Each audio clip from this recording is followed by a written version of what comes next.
Baltimore, Maryland, designated by former Mayor Kurt Schmoke as the city that reads, just as easily could adopt the tagline, the city that writes. From Frederick Douglass and Edgar Allan Poe to John Dos Passos and Gertrude Stein, among the most consequential figures in American literature found their way to and through Baltimore, leaving an enduring legacy. Home today to established authors, aspiring writers, and a community that celebrates the written word, Baltimore, Maryland lends itself to a memorable lit trip. I am Tim Castano, and this is Lit Trip, where we take you on a tour through a location's literary past, present, and future. Writers, scholars, civic leaders, and fans guide us through the history, influences, traditions, and contributions that transform a place into a destination. If you enjoy stories, personalities, and escape, come lose yourself in a lit trip. Baltimore sits at the divide between the North and the South, a cultural as much as geographic demarcation. The location infuses a transitory element into the city, and this transience has invited a diversity of voices heard throughout its history. Author Madison Smartt Bell, who has lived in Baltimore since the mid-1980s, offers his perspective. So, in your book Charmed City, you note how you were raised in Tennessee, educated in New Jersey, and worked in New York. You write, I came away from those experiences with an unconscious wish to live somewhere neither north nor south. Baltimore is a little of both. We're north of the Confederacy here, but south of the Mason-Dixon line. So, what is it about Baltimore's location that has attracted writers with different backgrounds and contexts? I think for my case, it was the neither north nor south thing was appealing. And I don't think I was wholly conscious of that, but it felt kind of good here. I mean, this is a city with some southern qualities and some not so southern qualities. And that was very comfortable for me after growing up in rural Tennessee on a working farm and then spending a chunk of my 20s in New York City. This was a way of sort of averaging it out in Baltimore. Among the most influential authors in American history have spent time in Baltimore. How have they shaped the city's literary character? I think you have first Poe, then F. Scott Fitzgerald, who was here for a very significant period in his life, and in his writing career. And then Ann Tyler, okay? So you can draw, I mean, so those people exist sequentially as writers in Baltimore, but drawing a line between them is kind of challenging. I think a lot of the literary culture here and anywhere grows up around the schools, around, certainly for the whole duration of my career and a lot of the previous generation too. It's writing programs are where people coalesce.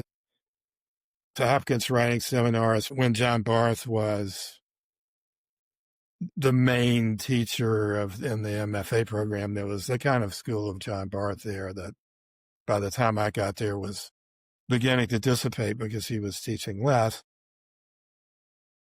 And then there are writers like Jeff Becker and Jeannie Vanasco who have a kind of community at Towson University as Goucher, where I taught. But academia is really, fostering a lot of this stuff. I wanted to read something from Scott Fitzgerald. I belong here where everything is civilized and gay and rotted and polite. And that phrase, which is not very complimentary, is often quoted out of context.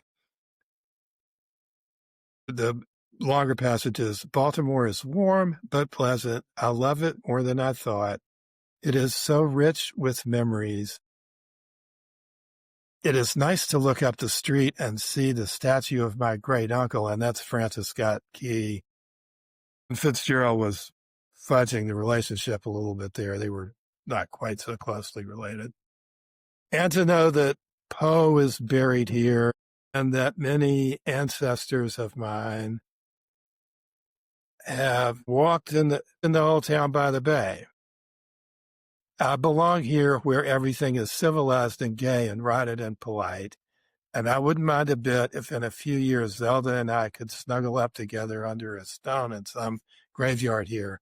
That is a really happy thought and not melancholy at all. Well, instead of snuggling up, they had an amazingly violent divorce, and he didn't die in Baltimore after all. But I think a lot of the appeal of the place that the place still has for writers is lurking in that funny little passage, that a certain resonance for me is when I first moved here in the early 80s, I was moving from New York when New York was like pretty consistently unsafe place everywhere. I mean, some places were more dangerous than others, but you could get mugged or murdered, anywhere in New York City.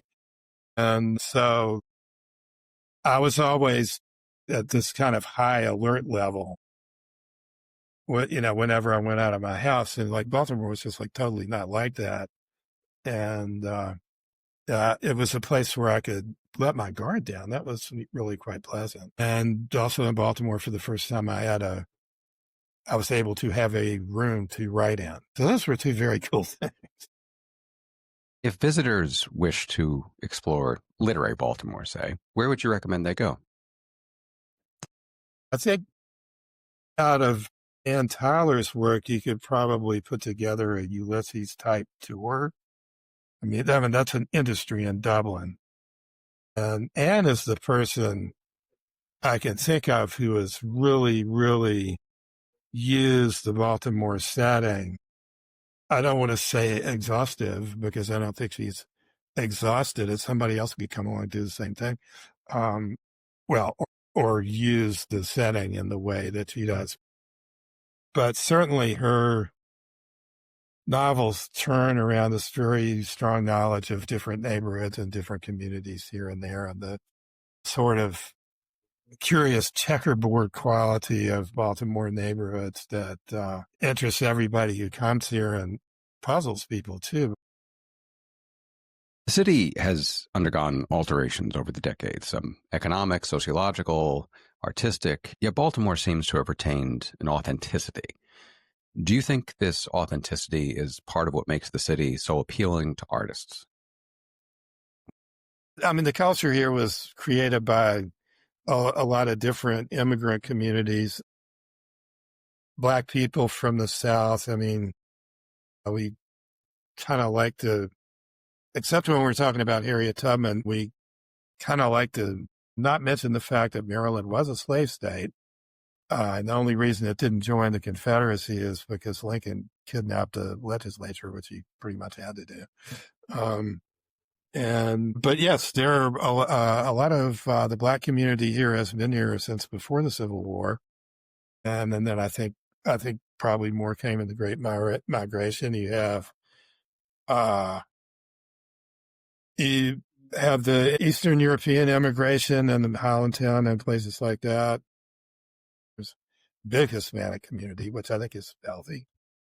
And then in the previous century, there's West Virginians came from and settled in Hamden and to work in the thread mills and make sails for the clipper ships.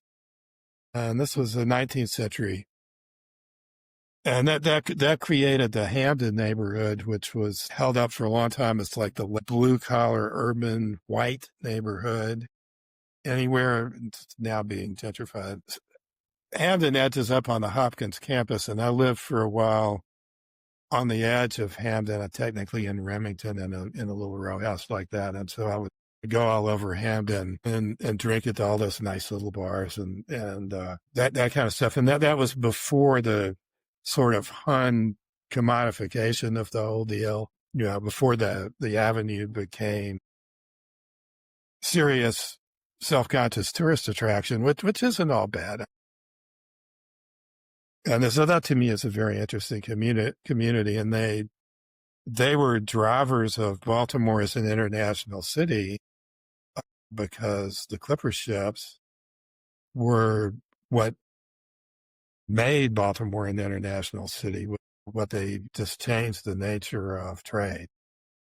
Which Baltimore writers would you say from the current or next generation should we be reading? There are a lot of interesting younger people here. Think of Kate Wire, Sarah Pinsker, Jeannie Vanasco. I'm going to leave out a whole bunch of people, I'm sure. Jane DeLury, who teaches in the City College program. I really admire her work. And another thing that's going on that in terms of kind of community building and is the Be More Art Consortium, which has a publication, has a magazine and an event series, and collaborated with Ed Berlin to make this book called City of Artists. So that was a very conscious effort to bring different writers and visual artists together in this volume, which is, very well designed, edited, and achieved. And I think going through that book will give you a real sense of who's here. And it's not everybody, but it gives you a nice cross section. And so I think the energy coming out of the Be More people is real positive and, important to what's going on around town now.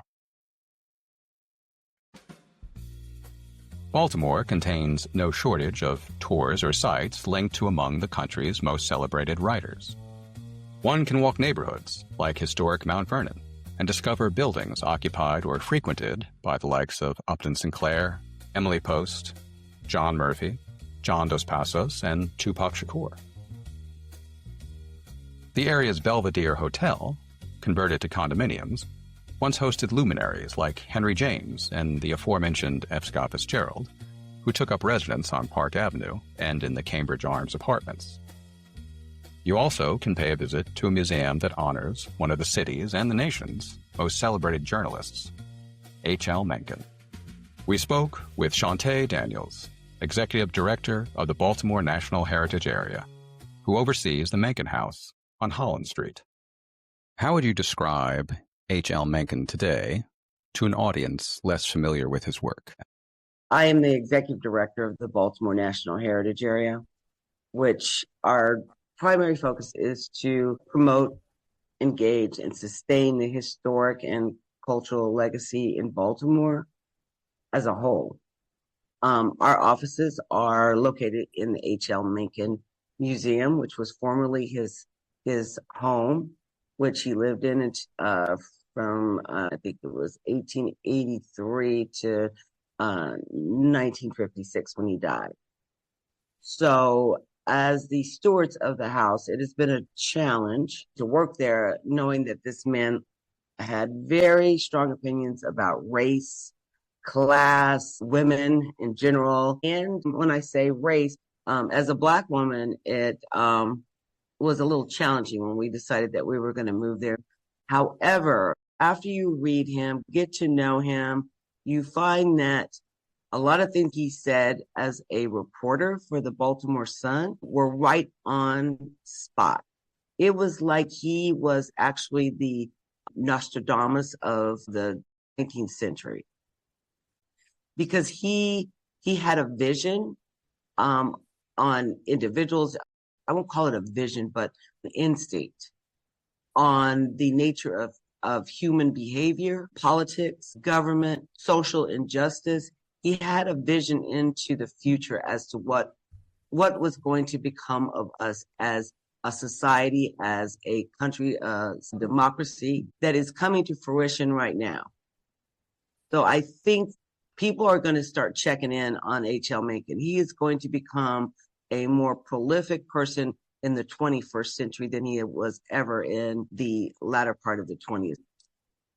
This is one thing he said, and you'll see where it's going. He said, for complex problems, there is an answer that is clear, simple, and wrong. And democracy is a theory that the common people know what they want and deserve to get it good and hard. As a social and political critic, Mencken's voice was sardonic and satirical and incisive. Do you think Baltimore's writers have adopted and reflect that style? I think that the current writers have adopted his style, but not with the same caustic input. Baltimore uniquely is a place where you can be in touch with so many elements of the human condition just by the structure of the politics, the leaders that have been here. So it was a great place for authors to come or live, and they could see how Baltimore is set up because of a number of different issues, the segregation, the redlining. So many things are just right here. So you can get a full breath if you're a writer to talk about so many things in Baltimore. And it's close, it's condensed. You don't have to go far away to see so many different kinds of human conditions. So I think that that's what has driven a lot of our authors to be able to write about social justice, about the injustices, about democracy, about poverty, even about elitism. And so I think that that's what makes Baltimore a great place for a number of writers to break their chops and make a statement. Among the authors who have spent time in Baltimore, even briefly, few have generated the impact of a single figure, Frederick Douglass. How can a visitor best glimpse the imprint that Douglass left on the city? Would it be to walk in his footsteps on the Frederick Douglass Path to Freedom walking tour offered by Baltimore Black Heritage Tours? That's just one way. I mean, interpretation is challenging in a lot of ways because people have different ways of showing Frederick Douglass's life. Frederick Douglass was not born here, but he lived here and he was brought here. And so he escaped from here. So his legacy in Baltimore is for that time period that he was brought here to be a child companion for Stephen Auld's young son. And this also, it is really important to talk about, Frederick Douglass was strong on learning to read because he knew that knowledge would free the enslaved or the indentured.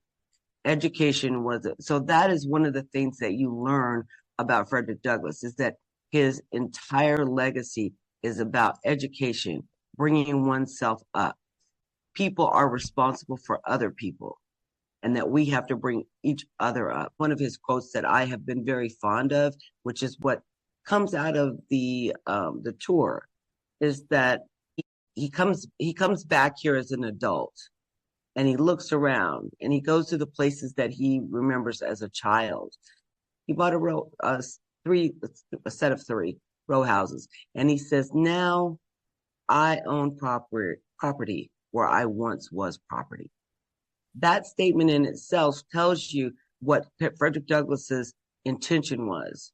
It was to always to elevate himself and those around him to a higher standard. I love another one of his quotes, which is a part of his tour. It's better to build strong children than to repair broken men. And that is something that is prominent in Baltimore right now today, is that we have to work on our young people and educate them in the same frame that you look at Frederick Douglass, is that you have to rise above your situation in order to get out and to be free.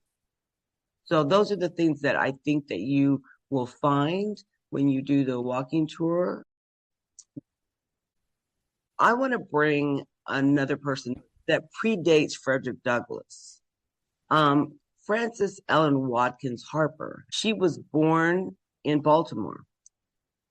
She was one of the first Black American women to be published. I mean, she was the first Black American to be published. And she was very similar to Frederick Douglass. She was an abolitionist. She was involved in the suffrage movement. She was born free, but so many people during her time were still enslaved. She should be raised to the same standard as Frederick Douglass. What other tours and sites might someone wishing to immerse oneself in literary Baltimore explore? Well, the Heritage Area has been doing walking tours since its inception in 2004. And in 2009, we did a whole set of tours. And one was Heritage Walk, and the other one was Mount Vernon Cultural Walk. That particular tour is the one being Baltimore National Heritage Area.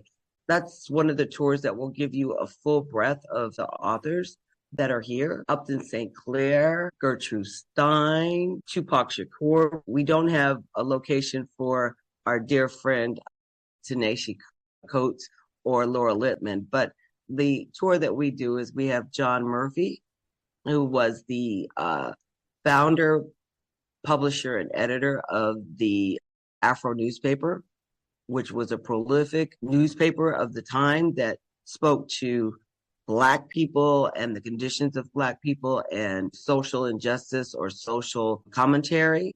John Dos Passos, he is on our Mount Vernon literary walk tour. More of his literature is at the Peabody, which is a magnificent library.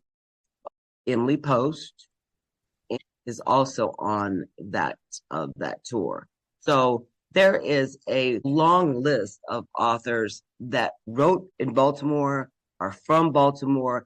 And like I said, Baltimore is a place that is very compact. Even though we have these multiple layers of have and have nots, you could get a full breadth of society right here in Baltimore. So no matter what you were writing about, you could get all of the information. You could get all of the core of what you want to express.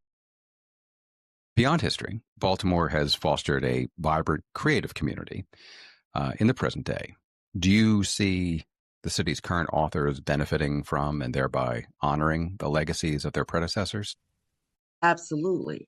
Absolutely. A good author takes note of what other people have written about Baltimore, about society, about the world.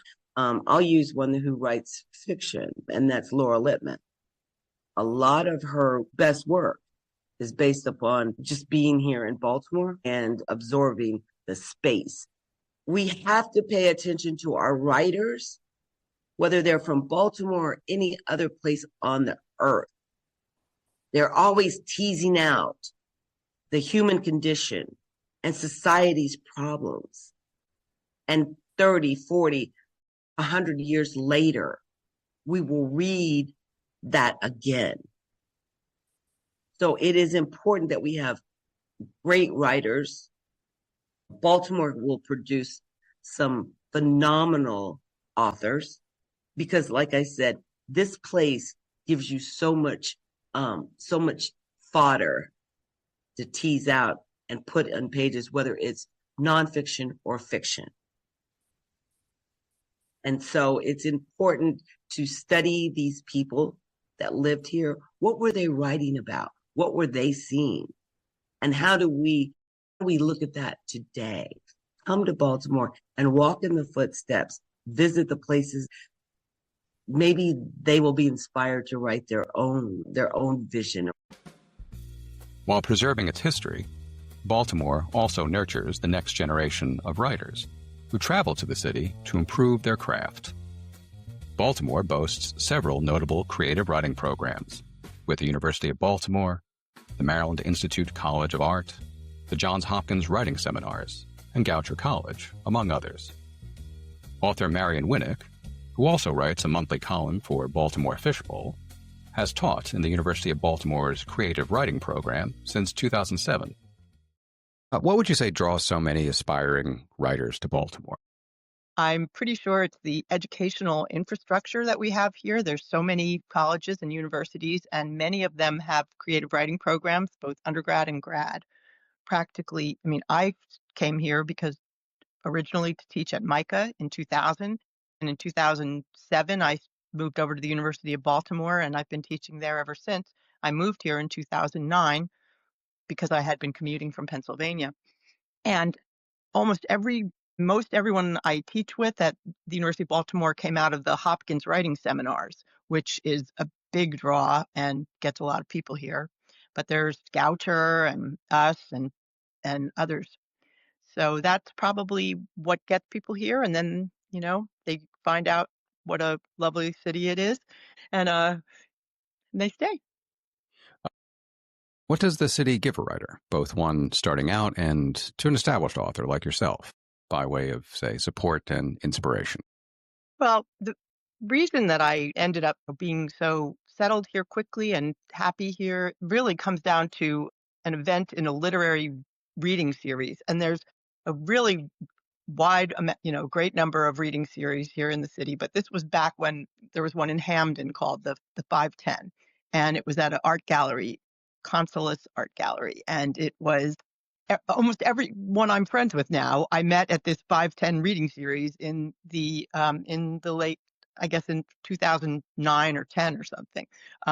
They don't have that series anymore, but it was, it's a small enough town that, events get and people love to go to these readings. And so maybe there's no more 510, but there's the Ivy and Bird in Hand and the Pratt, and there's a thing at Fadensonen, and they just seem to naturally proliferate and are attended by a vibrant literary community. And I think that there's the Baltimore Book Festival and things like that keep the events that bring people together and help them network for professional and personal benefit. I think that there's also the Maryland State Arts Grants, which many people have gotten. I've gotten one or two. And there's the Baker Big Giant Fellowship, and it's a lot. I do feel that, like everything in Baltimore, this whole thing is not seeped in hierarchy and pretentiousness as it is in some other places. It's easy to feel like if you live in New York or somewhere that you'll just never be part of the scene, and there's some kind of velvet rope or guest list that your name is never going to get on, and even if you do things, you feel like you're maybe on the outskirts permanently. But in Baltimore, it's not like that. It's very easy to go straight to the heart of things, I think, and just it's accessible, and that really benefits new people coming to town and benefited me. Does Baltimore provide a natural kinship between new and established authors? Well, one thing is all these MFA programs, which means that there's forming bonds between aspiring and already set up writers. And I have, over the 25 years that I've been teaching writing in Baltimore, I've kept a lot of relationships with my students. And it's so, it's almost like the whole Baltimore literary world is filled with graduates of our program. So it's quite fun to see everywhere I go, to see all these alums, and we all remain connected. And, AWP, which is the national annual meeting of writers and writing programs, is in Baltimore this coming March. So like the entire United States literary world is coming to Baltimore in March. And that's going to be very exciting for the locals. Shifting to your personal relationship with the city, you write, "To know Baltimore is to love it, but to love it, you really do have to know it. And Baltimore is not the kind of place that's jumping up and down saying, 'Know me, love me.' Baltimore's most lovable aspects are hidden behind veils, magnifying its flaws, keeping its virtues a mystery to outsiders." So you had mentioned that you had relocated a number of years ago, like several writers before you, and you have remained. So what are some of the lovable aspects that have kept you here? Well, I think the accessibility that I mentioned earlier, I have a column in a local internet magazine called the Baltimore Fishbowl that I've had since 2011, so 15 years. Getting that column was about as easy as writing one email or something, and it's I work with the publisher and Susie Dunn, who has given me so much freedom to, write what I want to write in the way I want to write it for 15 years. It's been a real gift. And then also, when I first moved to this, even when I first moved to Pennsylvania, I used to commute to the city to record commentaries for All Things Considered at what was then UJHU and turned into WYPR.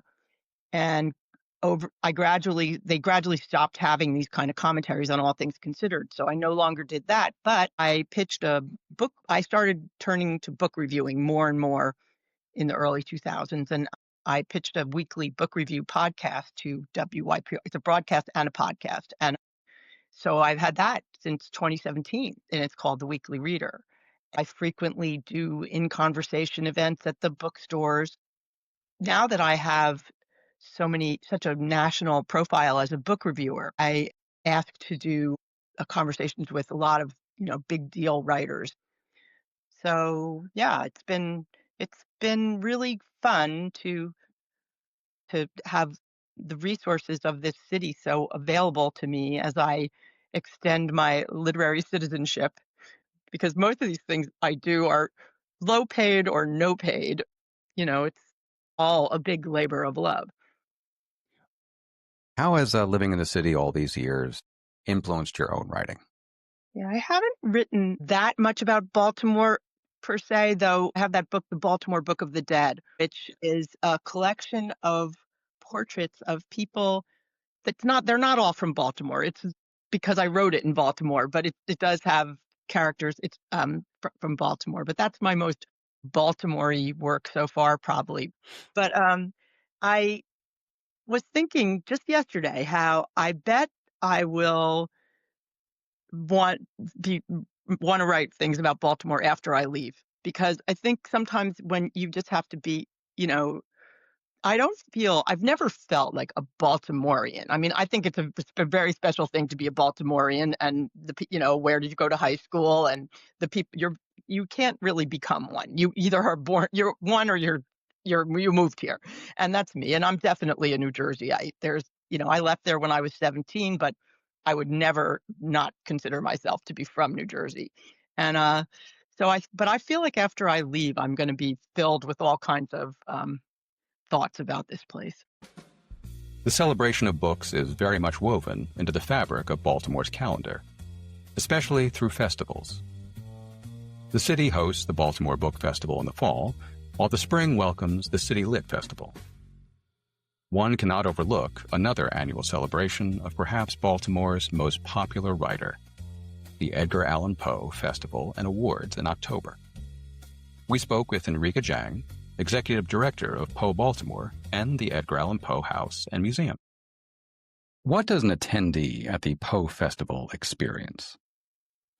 Oh, wow. Well, we hope that you're experiencing a lot of camaraderie with a bunch of people who are rabid about Edgar Allan Poe. Poe Fest is a community event in West Baltimore. We hold it every year in the shadow of the Edgar Allan Poe House and Museum in Baltimore. And the festival itself, the guts of the event, a free event. We have a stage, vendors, food, music, just about anything you can think of devoted to Edgar Allan Poe. Usually at the very beginning of October, the weekend closest to Poe's death date. So you win trivia if you remember. Poe dies October 7th, 1849. So we're really kicking off the spooky season, the Halloween season. As soon as October 1 hits, everybody is all about Halloween. So it's a really fun way to be at the front of the season and get people excited. Just like a Poe House is a small museum that tries to be great big, the festival started out as a small event that is like bursting at the seams and grows great big. We really do. Poe takes Baltimore. We take people bus tours around the city, ticketed events like the Black Cat ball, usually an exhibit over at Westminster Hall, not very far from Poe House, where Edgar Allan Poe is in fact buried. We even have a death exhibit at Carroll Mansion across town. So just a lot of fun, just activities over several days in Baltimore. And all of our programs, I like to tell people this, all of our programs are put together by Poe fans. So if Poe people come and they enjoy these events, it's because they've been put together by just people who are just as devoted to the author. And I probably just Halloween in general, October in general. Beyond the festival, Baltimore offers several outlets for immersion in Poe's legacy, from the room that bears his name at the Enoch Pratt Free Library to his grave, which you mentioned. Could you walk us through some of these offerings? Well, Baltimore is a really great city for embracing this author. I do challenge people to find another American city that embraces an author in the same way. You do have, Sleepy Hollow. They love Washington Irving, or you have Key West. They love Hemingway because of the six-toed cats in Hemingway's house.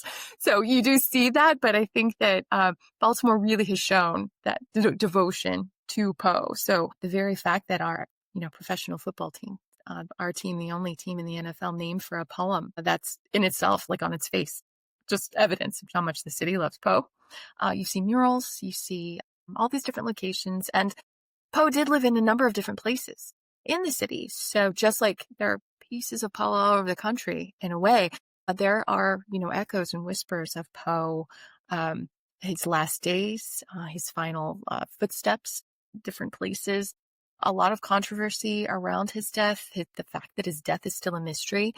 So you've got a lot of people who just come and are trying to solve that mystery just by being on the same streets, trying to pull it out of the stones, I guess. Poe's grave, of course, we do have the body. So this is a place to come to see the man himself. You mentioned the library. There are several businesses that understand just intrinsically that Poe is good business. So one of our concert halls is about to be rechristened Nevermore Hall. A lot of restaurants, Telltale Cafe, my favorite restaurant, Annabelle Lee Tavern, devoted to Poe. So it's just a lot of fun. And of course, the Edgar Allan Poe House and Museum. We are special for a number of reasons. Famous because Poe lived here, the only surviving home in the city of Baltimore where Edgar Allan Poe and his family were known to have lived.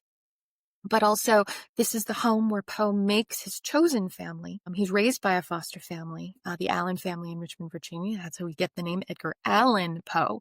But Poe's blood relations are from Baltimore. His father's family from Baltimore. His grandparents actually served in the Revolution, as well as the War of 1812, known to George Washington and the Marquis de Lafayette. So it's incredible Revolutionary War connection ahead of America 250 next year. We're having a lot of fun sharing the Poe family history here. And then this is the home where Poe begins his professional writing career. He had written poetry. He considered himself a poet, written poetry prior to his time at Amity Street, but coming to Baltimore, this is the city where he begins to pen short stories, submit short stories to the burgeoning magazine industry of the day. And while he's living in Amity Street, one of his stories wins first prize from the Baltimore Saturday Visitor periodical that had a writing contest. And the cachet of that first place prize gets him noticed by the literary community. And this is the first time Poe was paid professionally, paid money for his work. Important part of being a pro, if you want to, you get paid. So, it's just a really important part of Poe's biography, and we're really proud that Poe House can very proudly say this is the house where Poe begins his career, and Baltimore gets to say that we discovered Edgar Allan Poe. Is there anything that has surprised you when exploring his relationship to Baltimore? Well, I think I've been very fortunate to be with the organization going on. It'll be 9 years next year, and I'm always surprised by the power of just Poe. It's a pop culture figure, this icon. I think the experience of reading Poe, a lot like Shakespeare, it's very personal for a lot of folks. There's the scary stuff, but then there's also the gothic and scary and macabre, fun kind of gothic idea of Poe, but there's also quite a bit of, catharsis, very primal emotions that he's writing about: fear, love, hatred, these kinds of things, getting it all out on the page. And so people's personal experiences with Poe, especially Americans, he's assigned to, like every English teacher, most English teachers in the United States assigning Poe to young people, trying to keep them awake in class. And you get Poe when you are, a teenager, or a time in your life where those emotions are very raw and new. And so your experience of Poe can be very, personal, especially at that time. And then if you come back to Poe as an adult, it is really kind of profound how many different layers are there, especially Poe's talks about grief and the different intense love, mourning, these kinds of emotions that you have to go a little bit longer in life before you really start to understand and get that perspective to look back on these things, whereas everything else is so fresh and new. So it's a very long way to say, but the power of Poe continues to amaze me sometimes, just how moving he is for people, how personal he is for people.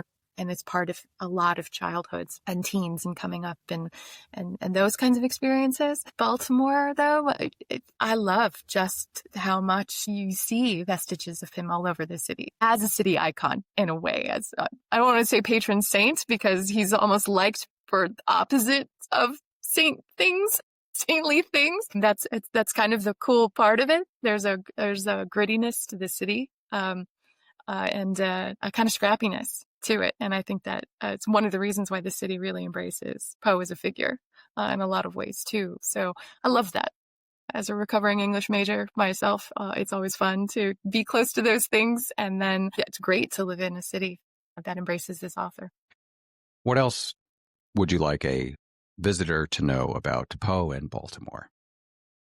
I would love for people to know that as we are getting into America 250, as we are talking about the story that we're continuing to tell, Poe's grandparents' service made their famous grandson's service possible and changed the world, changed literature forever around the world. There is no medium or genre that Poe has not been adapted in some way. And so it's kind of amazing to trace that, how their service led to his career. And then, of course, we know that history and how it changed things. So it's really fun to share with people what we have planned to reveal more of that, especially for America 250. And then Poe House is a very small house museum. It has a fascinating history in that we are literally at the very corner of one of the oldest housing projects in the city of Baltimore. They're called the Edgar Allan Poe homes. They were the first of 5 housing projects built for Black families in a time of segregation. And the Poe homes are being redeveloped. Now, they will stay public housing, but they're being rebuilt all around us. Now, the Edgar Allan Poe House, historical house, was cut in half when the housing project was first built, and the housing project built onto us. So we've been neighbors now for over 80 years. And because we're a National Historic Landmark, nobody's supposed to chop anything off of Poe House anymore. So we have a once-in-a-generation opportunity for expansion and for the museum to grow. So people come to Baltimore kind of expecting that they're going to get to see Poe's house, like the House of Usher, this big spooky mansion that they're going to get to visit. And instead they find a very tiny, humble row home where Poe lived with his grandmother and his aunt and his cousin, who would become his wife. And that in itself is a touchstone that's very, very important. But we have an opportunity and a chance to grow the museum, restore the footprint, and then set back for new construction to really give the city the Poe Museum it deserves. While Baltimore has cradled those who write, the city also caters to those who read, with an outstanding collection of bookstores, any of which deserves a visit. Emma Snyder owns the Ivy Bookshop. Does serving the population of a place known as the city that reads make this job more challenging or more fulfilling? Personally, love that question. I definitely would say for me, it makes it more fulfilling. And no small part of that is because I was born and raised in Baltimore, and so grew up during the era when that designation was given, that the mayor declared us the city that reads, and it was emblazoned on all the park benches. And that's just a really deeply embedded sense of my understanding of the city around me and its values and priorities, I think. As a kid who was an avid reader and loved going to the library and sort of had this collective sense that Baltimore valued reading. And I think it's just sort of a wonderful thing to be able to point to, a wonderful designation to have as a part of our collective history. And I think that it speaks in some sense now. Of course, it isn't our city motto any longer, but it was such a wonderful one that it's hard not to kind of call back to it. And I think now, it does speak to something that I feel is there in our literary community, which is sort of a deep sense of pride, attachment, vitality, and also just connection one to another. If you were curating a handful of books that capture the essence of Baltimore as a literary destination, which would you choose? Well, one of the things I think that is true of Baltimore is it is just a place with sort of wide-ranging curiosities, ways of expressing itself, realities. And so it's a hard question in a sense, because, nothing will capture the essence of a city. That I sometimes think the best quality is that I'm just always surprised by what is going on, by what people are doing, by sort of the creative spirit that pervades Baltimore. But certainly a couple of actually pretty recent books speak to that for me.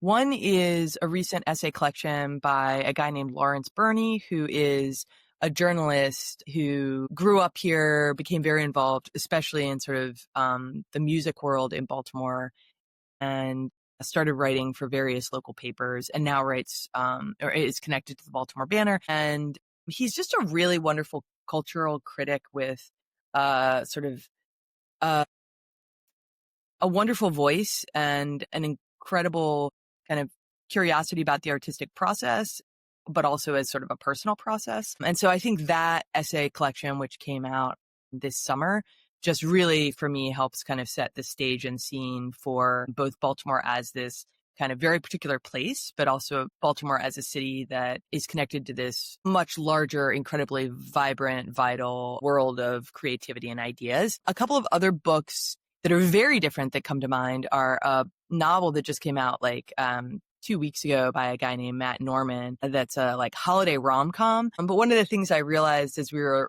hosting Matt's launch is he has quietly written a whole series of really wonderful, fun novels that are set in Baltimore, and it's a portrait of certain places. And so this one is about a woman who owns a restaurant in Fells Point and a guy who works at an office, down in South Baltimore. As he was asked at the launch, are there connections between your novels?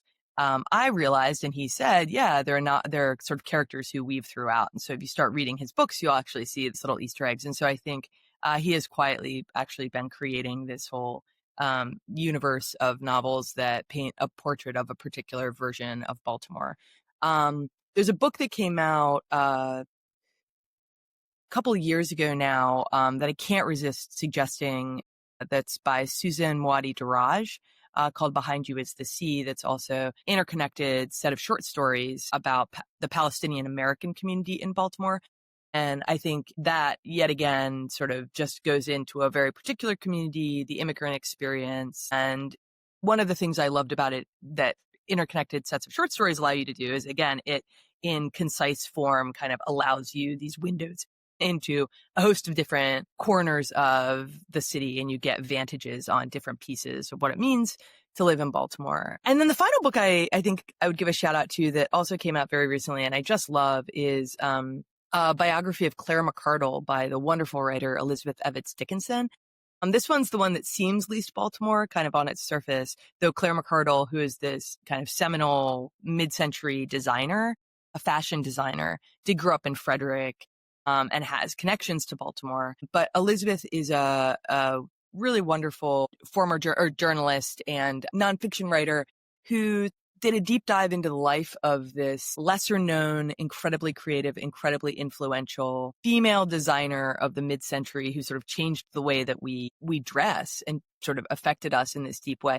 And so few people know about her.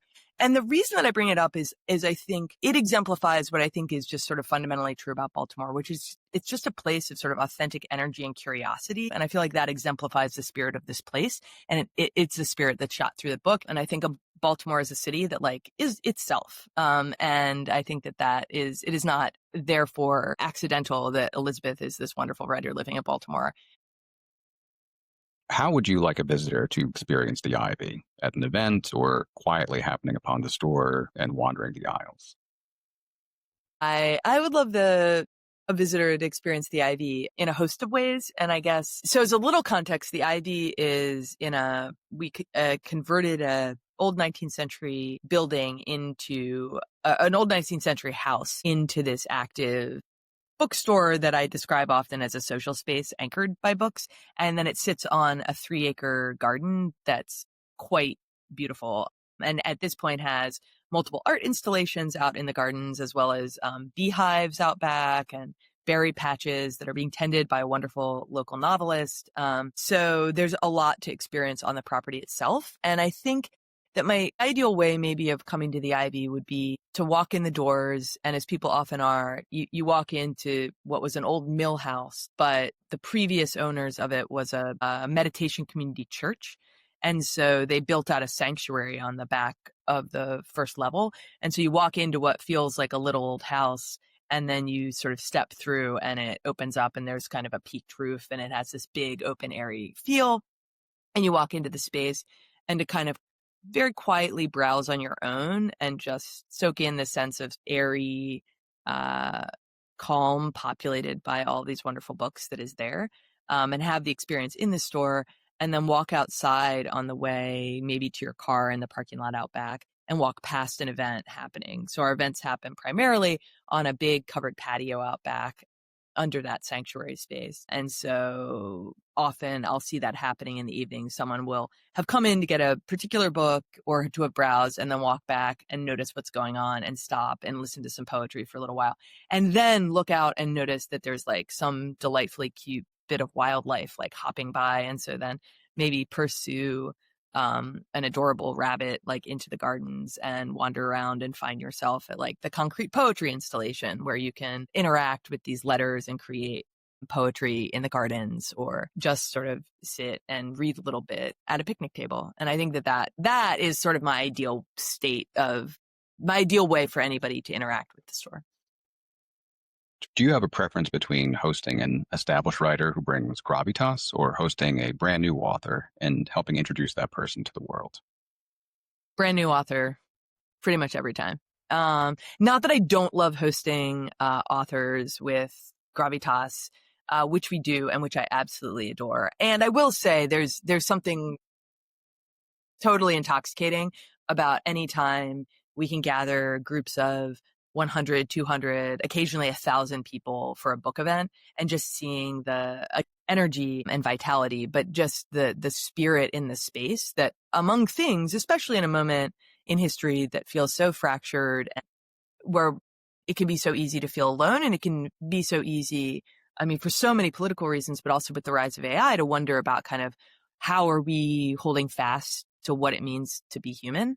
When you're in a room of 1,000 people who are just like electric in anticipation of a book, or listening to really thoughtful people talk about their material, that has certainly its own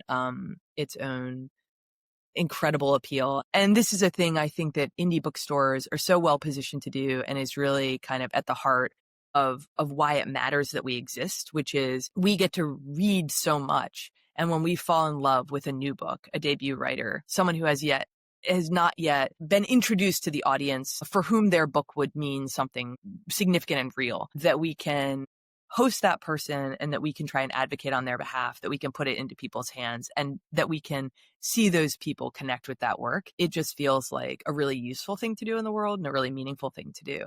And so I think always sort of that act of really loving a work and getting to kind of advocate effectively on its behalf, but also when you can merge that with actually being there with the person, especially at the outset of, a book's life or their career, and feel like you're getting to, watch them step into whatever that like next phase of that artistic process and creative life is. That's just like one of the best feelings.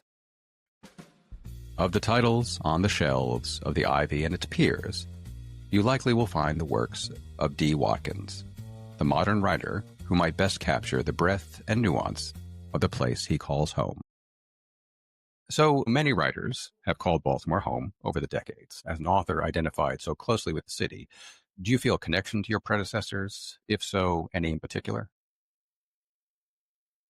I mean, my favorites, and the ones that have had a great influence on me has been David Simon. Even though he's like a DC guy, he's a Baltimore guy. He's been in Baltimore for like 40 some years. He's he's ours. We're going to claim David.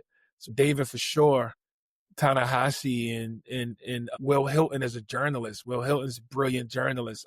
Brett McCabe, a lot of people don't know, is a brilliant journalist. Frederick Douglass, for sure. The narrative of Frederick Douglass is like one of the only books I read as a child.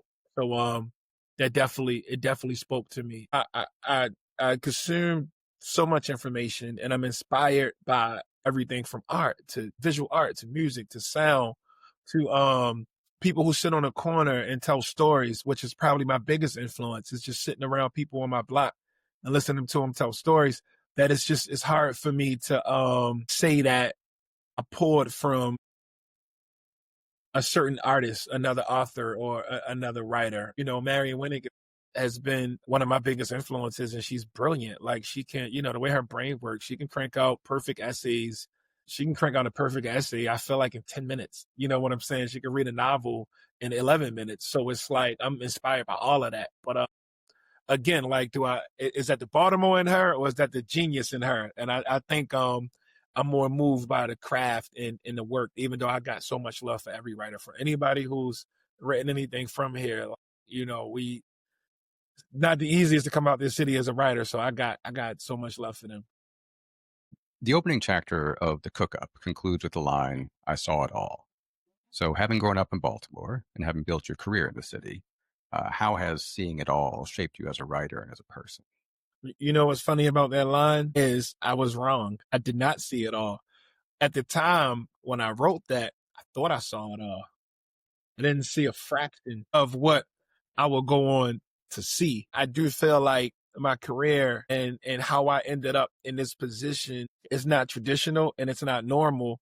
So to say I saw it all was more or less a nod to where I came from. And that's any and everything around danger and violence and poverty and pain. And, I felt like, all right, I got a hold of it. And even on that side of it, there was things that I didn't see. It is funny because, I think about my grandma and how she used to always say, just live a little longer. And I can't remember how old I was when I wrote that book. I'm probably in my early 30s. And now I'm sitting here, 45 years old, and my whole belief system, my moral code, and so many different things that I subscribed to at that time, they've evolved. Like, they're different. Some things are the same, but a lot of things are different. Also in The Cook-Up, going back to that, so you have made a point to engage with young people, and you've said you want to serve as the example and resource you did not have as an aspiring artist. And you opened the third chapter of The Cook-Up with the question, did you ever idolize a person you could touch? And when you wrote that line, did you have in mind the way you wish to show up in your community? I think it's always been a part of the mission. And it's like, when you asked about like my connection to other writers, I think about some of the writers from Baltimore that I really wanted to meet that I never got to meet. And I think about some of those relationships that I wish I had that I never really was able to get. And I think about, I always thought about being the person I needed a lot. Like, I spent a lot of time thinking about being the person I needed. And I feel like I never had an opportunity to be the guy who does these big things and then go back because I never left. I don't know if it's helpful in a way. A lot of students are inspired because they see my life as something that I don't really see my life. I don't see it as glamorous as they see it, but they see it as glamorous. So it's helpful. But then sometimes I wonder if it's not as helpful because I don't have the fresh eyes of a person who's become far removed and able to bring back some knowledge that I needed to go to the other side of the world to acquire. But I just try my best to be honest. I try my best to talk to them about the things I wish I knew when I was their age. I try my best to be as accessible and as fun. I wrote this book, Where Tomorrow's Not Promised, and it's Carmelo Anthony's memoir. And I wrote it, and because I wrote the book and I worked on that, me and Carmelo worked together closely on that book. CEO of the Pratt Library wanted to make his mark on the city, and he wanted to do this Carmelo Anthony exhibition. And I told him I thought it would be a great idea. And then he asked me, could I curate it? Could I do it? And it's, it's not necessarily in my wheelhouse, but I was like, I'll give it a shot. So I get the event together. I fundraise. I hired a production company. But for me to put my spin on it, I'm like, yo, we're not just doing this this celebration, this exhibition. We're going to do a year's worth of programming with people that work around Carmelo so that, people who are inspired by basketball and sports or being a public figure can see that there's more than one way to make it. And we're going to offer the skills for you to be able to come in and get, free lessons on how to be an NBA stylist, how to be an NBA creative director, how to agent your agent. My workshop is going to be on ghostwriting because I've written books for other athletes. So all of these things around the sport, we're going to offer to the community for free. And I was very proud of that. And I was very proud that we got to the opening. And I was very proud that our exhibit went up. And I was very proud that, this all came together. So in the midway through this, there's a board member on the library who tells the new CEO, he says, you're letting Watkins, as in D. Watkins, curate an exhibit at our main space? And he said, yes, man, D. Watkins is great. People like him a lot. He seems to be a pretty solid guy. Carmelo Anthony? He said, yes, Carmelo's going to the Hall of Fame. The guy says, Watkins and Anthony are two common street thugs. They don't deserve anything. You are not fit for this role. They will fail. And I'm like, well, I can still fail. This room, I don't think Melo can. I didn't get upset when I was able to get the governor and the mayor to come out and speak at the opening and the ribbon cutting. And I didn't use it as an opportunity to get on a soapbox and talk about adversaries because it wasn't about me. It wasn't about my ego. It was about hundreds of children on a Saturday morning, 10 o'clock in the morning, fighting to get inside of a library. That's what it's about. I'll tell them the truth. Like, yo, if you're looking at it like, yo, this exhibit is big. We got, it was covered in like 400 markets. Like, we got a whole lot of press on it. People was talking about it. It's a big thing.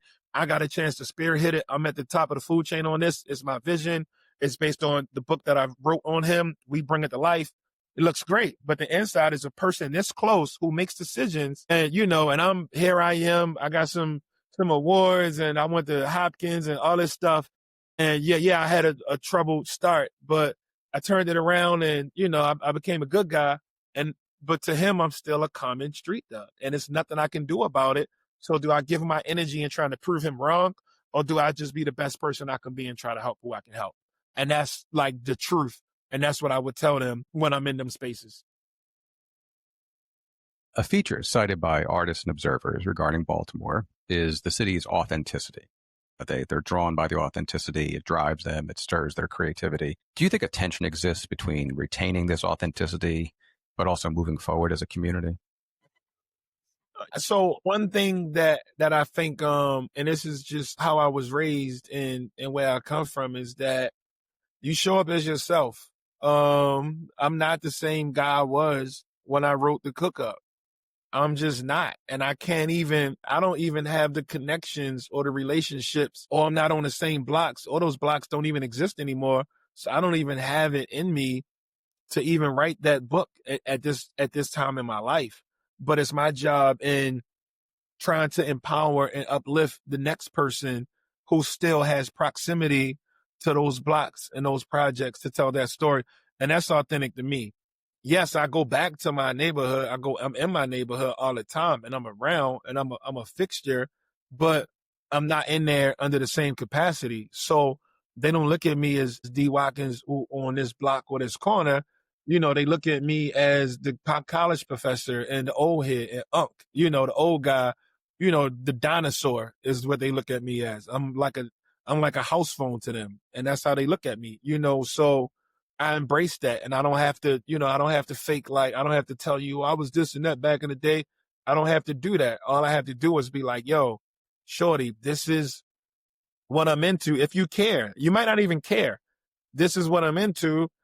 These are some things that are cool. This is where I teach at. You should come to campus, come check a class out. Like and that's me authentically showing up as myself. And I think a lot of times, and we all do it, like it's not even an artist thing. It's like a people thing. Like we get nostalgia in how we were viewed and treated, back in the day, and we get older and we lose that. Artistically, do you find Baltimore can expand and evolve in ways that allow you to further actualize your talents as a writer?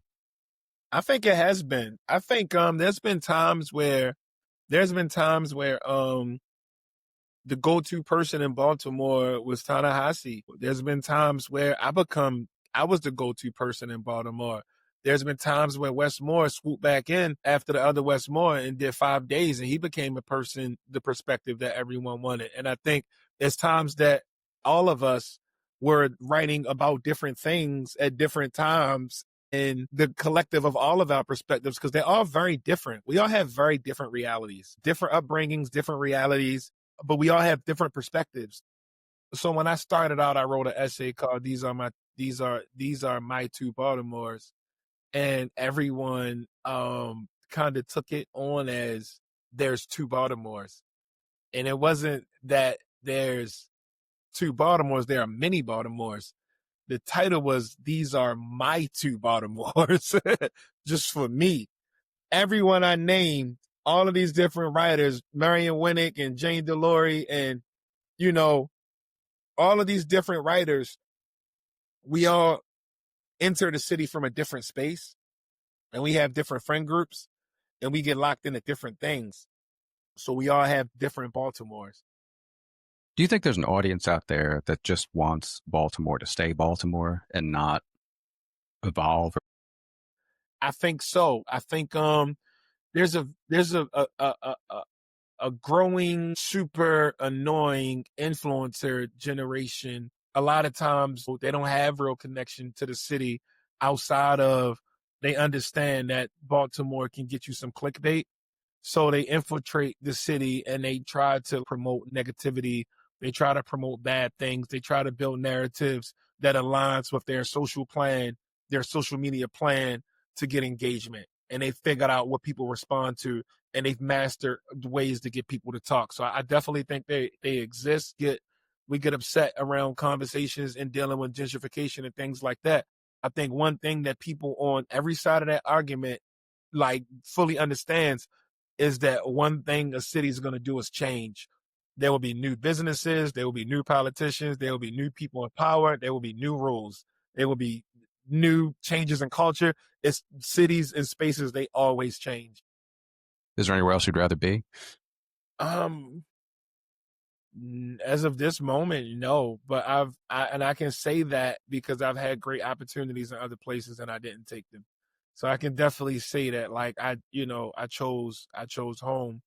And even on the difficult days, I'm just thankful. I'm thankful to be in a group of so many talented artists that are here. Baltimore, Maryland, a city at the crossroads of America's literary history. A city still making history today. The city that reads, a worthy stop on a lit trip.